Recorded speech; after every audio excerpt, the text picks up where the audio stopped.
Hello everyone, our lesson today is on verb patterns in the grammar and this is part 2. Please watch part 1 before you watch this video. I have two questions for you. Question 1, how is a verb pattern different from a sentence structure? Number 2, what are the basic verb patterns in English? So two questions. Let's look at the answers. Number 1. How is a verb pattern different from a sentence structure? A verb pattern is about how we can use a verb in a sentence.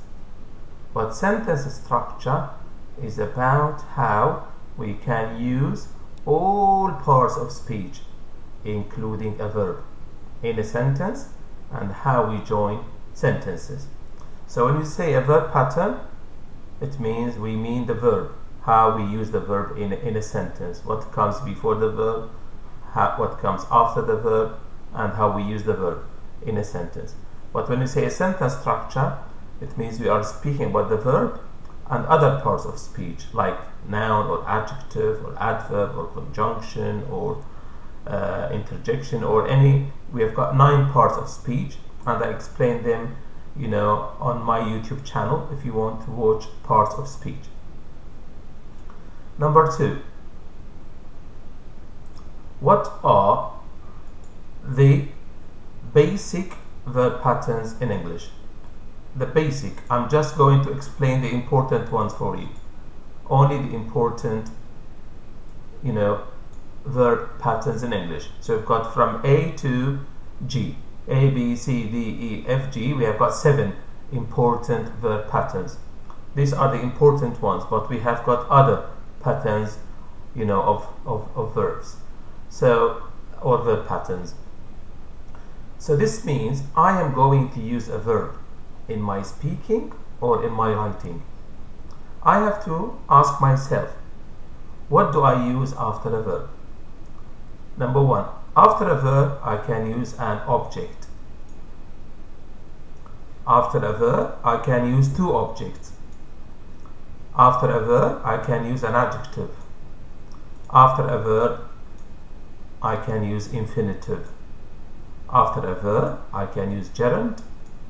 After a verb I can use infinitive or gerund. After a verb I can use a clause. So we've got 7 basic verb patterns and I'm going to explain and give you examples now. Just before I give you examples, object, 2 objects, anything which comes after the verb is called a complement. Anything which comes after a verb is called a complement. Again, I put a video on the complement in English grammar. You can watch it. It's better if you watch parts of speech and the complement and you can watch this video. Now if you look at number A, after a verb we can use an object. Many verbs take an object. We watch TV in the evening. So as you can see, watch is a verb, TV is the object.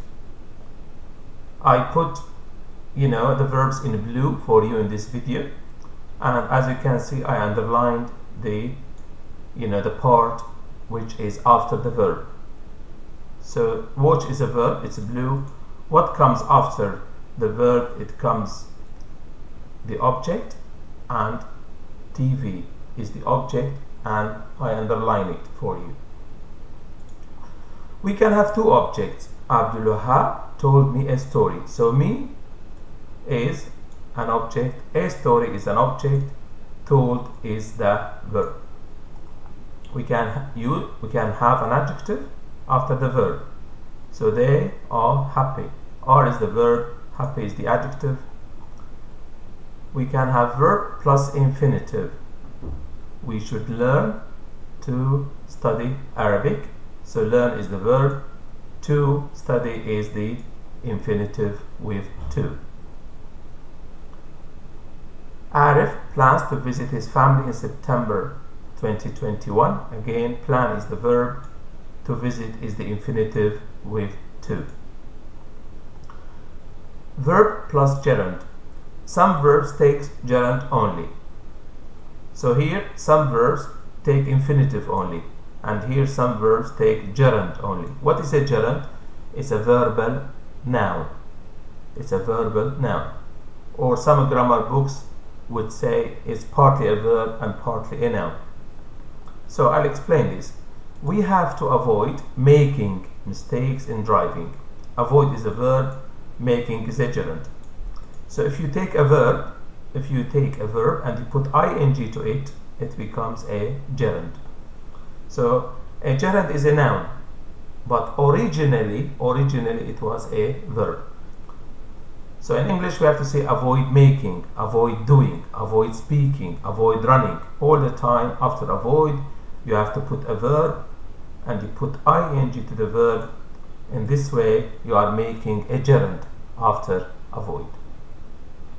Warda keeps coming late. Again, keeps is a verb and coming is a gerund. You can use verb plus infinitive or gerund. Some verbs take infinitive and gerund. So I explained before, I said some verbs take infinitive only. Some verbs take gerund only.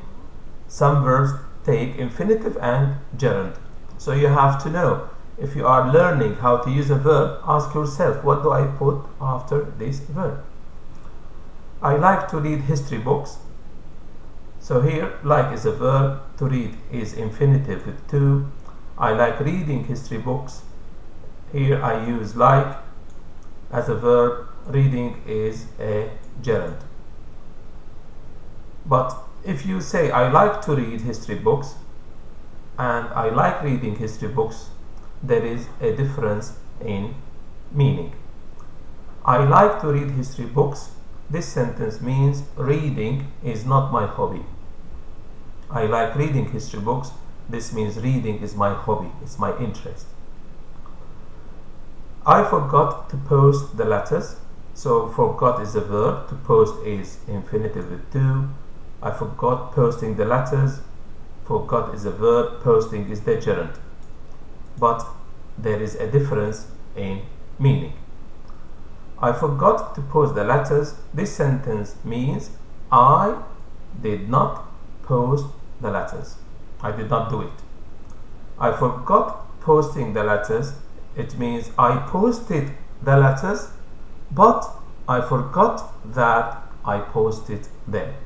So there is a big difference between I forgot to post and I forgot posting. G, we can use after a verb, we can use a clause. So I believe that Chris is at work.